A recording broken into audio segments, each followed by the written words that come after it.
super చెప్తే చెప్తే నమ్మయ్య అంటే ఎందుకంటే బాగుందంట నేను ఊరిగా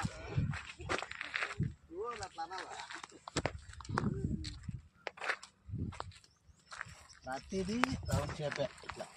మళ్ళా ఎవరో వేసుకోవాలా మనం మైండ్లోనే కనకదారు వేసుకోవాలా నేను వేసుకోవాలా 25 అన్న అనుకో ఆపెట్టు చూపించాల 30 అంటే ఇది చూపించాలంటే రికార్డ్ అవుతుందంటే కూడా రికార్డ్ అయితే మనమేం ఆఫ్ చేసేది ఏంది ఇట్లా